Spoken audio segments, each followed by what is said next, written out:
안녕하세요. 주식주치입니다. 오늘은 한국큐빅을 분석해 보겠습니다. 해당 분석은 10월 17일을 기준으로 만들어졌습니다. 한국큐빅은 10월 17일 기준 주가 2,310원을 기록하고 있습니다. 전자제품, 자동차 내장재, 악기 및 생활용품의 표면 처리 사업을 영위하고 있습니다. 또한 자동차 외장재 사업도 같이 진행 중입니다. 많이 보던 자동차 앞 범퍼입니다. 제품별 매출 비율로는 내장재 표면 처리 사업이 21%, 자동차 외장재 사업이 79%를 차지하고 있습니다. 매년 제품 가격을 올리는 모습을 보아 제품 경쟁력이 있는 것으로 판단됩니다. 자동차 내장재 사업은 내수 매출이 96%입니다. 반면 자동차 외장재 사업은 내수 수출이 약 50% 정도씩입니다. 우선 자세한 분석을 하기에 앞서 한국큐빅 차트를 보시겠습니다. 우선 고점 대비 3분의 1 수준으로 내려온 주가가 눈에 띕니다.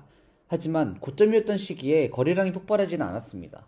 그리고 2018년 발생한 유증 이후 약 3년간 지속된 박스권 형태의 주가가 눈에 띕니다. 현재 박스권 수준까지 주가가 내려왔습니다. 제 개인적인 생각으로는 한국큐빅처럼 시총이 작은 주식이 몇 년간 주가가 횡보한 흔적이 있다면 세력이 들어와 있을 것으로 생각합니다. 이런 상황에서 저는 두 가지 생각을 하게 됩니다. 첫째, 2018년에 발생한 유상증자의 이유가 회사 발전에 도움이 되는 이유였는지를 파악해보고, 둘째, 회사의 주가가 하락한 이유가 회사 내부 문제인지를 확인해보고 문제가 없다면 고점이었던 시기의 거래량이 폭발적이지 않았다고 판단되기에 아직 세력이 빠져나가지 않았다고 생각합니다. 즉, 현재의 주가는 세력의 평단과 비슷할 것으로 생각된다는 점입니다. 한국큐빅의 경쟁사인 화진에 대한 기사입니다. 화진은 한국큐빅과 마찬가지로 자동차 내장재 및 가전제품의 표면 처리를 주로 하는 기업입니다. 2018년 화진이 코스닥에 상장할 때 화진은 국내 1위 표면 처리 기업이었습니다. 더군다나 화진은 2013년 세계 1위 잉크 기업인 DIC와 함께 자동차 부품 공장을 건설하기로 했습니다. 총 335억 원을 투자하기로 했었습니다. 내장재 표면 처리 사업과 자동차 부품 사업이라니 완전히 한국큐빅과 사업 내용이 겹칩니다. 더군다나 화진은 인쇄잉크 분야의 1위인 일본의 DIC라는 협력업체가 있었습니다. 하지만 화진은 2018년 회사 임원들이 519억가량의 회사 돈을 횡령, 배임을 하였습니다.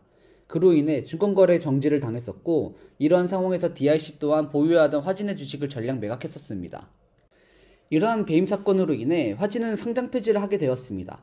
이렇게 회사 대표 횡령으로 한국큐빅의 경쟁기업인 화진이 몰락하게 되었습니다. 제가 이전에 분석했었던 종목 중 경쟁기업인 남양유업의 몰락으로 수혜를 볼 것으로 예상한 메일유업과 비슷한 상황입니다. 이제 표면처리 사업이 어디에 쓰일 수 있는지 보겠습니다. 자동차 내장재 및 가전제품뿐만이 아닌 선박, 반도체, 디스플레이 등 여러 분야에 사용될 수 있다고 합니다. 특히 국내 표면처리 사업에서 자동차와 전자의 비중을 다 합쳐도 약 40% 정도밖에 안 되기 때문에 다른 분야로 사업을 확장한다면 한국큐빅의 매출 상승을 기대해 볼 수 있겠습니다.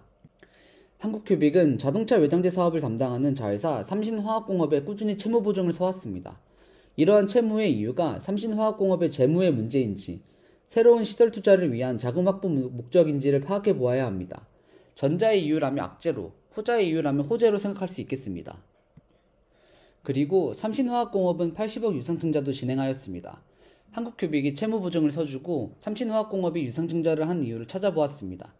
삼신화학공업은 2017년 화성 전국 해양일반산업단지에 230억 규모의 공장 신축을 했고 2019년 47억 규모의 도장설비 라인 1개 증설을 진행했습니다.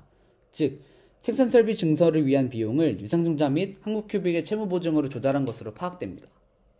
이제 한국큐빅의 배당금에 대해 알아보겠습니다. 2017년 주당 15원의 배당 이후 꾸준히 상승했습니다. 올해 매출이 괜찮게 나왔다면 올해도 작년의 배당금과 같은 70원을 기대해 보겠습니다. 만약 작년 배당금이 70원을 기준으로 할 시 현재 주가 기준 배당 수익률 3%입니다.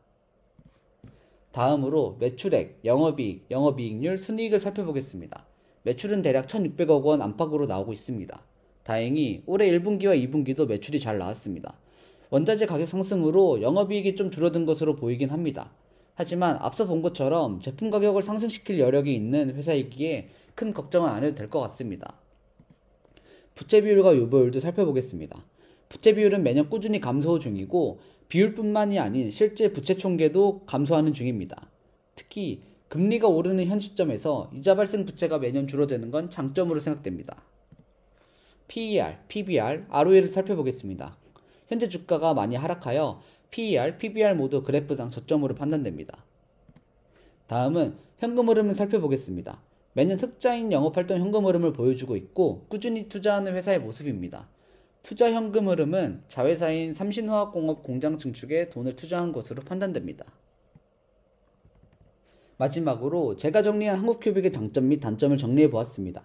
장점으로는 경쟁 기업인 화진의 몰락, 국내 유일 내장재 표면 처리를 하는 상장 기업인 점, 원재료 상승에 따른 제품 가격을 올릴 수 있는 경쟁력을 가진 회사라는 점, 고점 대비 3분의 1로 하락한 주가, 현 주가 대비 3%의 배당 수익률을 기대할 수 있다는 점, 400억 미만의 소형주이기에 세력이 나중에 주가를 올려줄 것이라는 기대감, 꾸준히 감소하는 부채를 장점으로 꼽을 수 있겠습니다.